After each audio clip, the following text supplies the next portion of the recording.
अच्छा ये बताएं, मेन्यू प्लानिंग का कभी आपने नाम सुना है या कभी आपने ये सोचा है जब कोई रेस्टोरेंट बनता है तो वो जो अपना मेन्यू बनाता है वो क्या सोच के बनाता है? मैं जो है मेरे पीछे आपको दिख रहा होगा एक रेस्टोरेंट की ओपनिंग हो रही है, ये अल्हम्दुलिल्लाह एनएस कंसल्टेंसी का एक और प्रोजेक्ट है।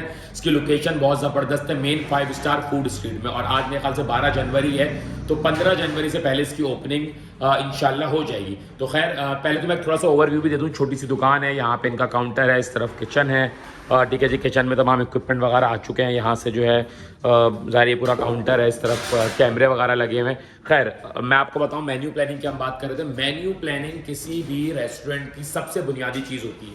उसके लिए सबसे पहले कुछ सर्वे होते हैं। फर्ज करें एक बंदा हमारे पास आया कि मैं रेस्टोरेंट खोल रहा हूँ, अब मुझे क्या बेचना है, ये सवाल क्वेश्चन मार्क। कैसे पता चलेगा? सबसे पहले हम ये सर्वे करते हैं कि उस इलाके में कौन कौन से चीज़ों की कमी है, नंबर 1।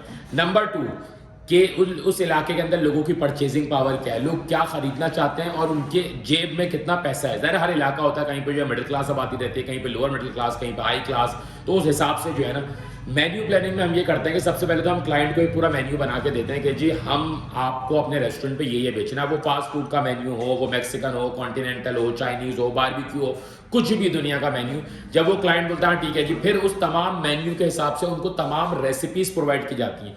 न सिर्फ रेसिपीज़ बल्कि उन तमाम रेसिपीज़ को हम उनके ही किचन के अंदर जो है प्रॉपर जो है उनको बना के फूड टेस्टिंग के अंदर, यानी फूड टेस्टिंग कराई जाती है। उससे फ़ायदा ये होता है, एक तो रेस्टोरेंट के तमाम इक्विपमेंट चेक हो जाते हैं, दूसरा फ़ायदा ये होता है कि वो तमाम रेसिपीज़ खा के पता चल जाती है कि वो रेसिपीज़ किस तरीके से लॉक हुई हैं, और तीसरा कि जो है ना वो क्लाइंट को भी पता चल जाता है जो मैं बेच रहा हूँ वो टेस्ट में कैसा है। लेकिन जो तीसरा पार्ट है मेन्यू प्लानिंग का, सबसे पहले तो मैंने आपको बताया मेन्यू हम जो है वो सर्वे होता है। दूसरा पार्ट ये होता है मेन्यू प्लानिंग का कि जी हम जो है वो तमाम रेसिपीज प्रोवाइड करते हैं। तीसरा सबसे इंपॉर्टेंट कॉस्टिंग।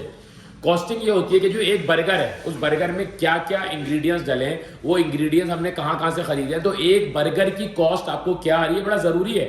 बहुत सारे लोगों को ये नहीं पता होता कि जी हम जो बेच रहे हैं वो हमें कितने का पड़ रहा है। लोग अंदाजा लगाते हैं 200 का पड़ रहा होगा, बेच दो। नहीं, प्रॉपर एक एक इंग्रेडिएंट की इसमें बड़ा टाइम लगता है कि जी एक बर्गर के अंदर अगर एक जो है वो डली है पैटी, उसके अंदर कितना ग्राम जो है वो जो वो चिकन है या बीफ है जो भी वटेवर, वो उसके अंदर कितना है। उसके बाद पर उसमें जो सॉसेस डले हैं वो एक सॉस के अंदर कितनी जो है बॉटल्स बन रही हैं, वो तमाम चीज़ें उस पर मैटर करता है कि एक बर्गर की कॉस्टिंग क्या है। वो एक बर्गर की कॉस्टिंग हम उनको निकाल के देते हैं कि भाई आपको ये बर्गर प्लेट में तमाम लेबर के साथ, तमाम एक्सपेंसेस के साथ, तमाम जो आपके रेस्टोरेंट के एक्सपेंसेस हैं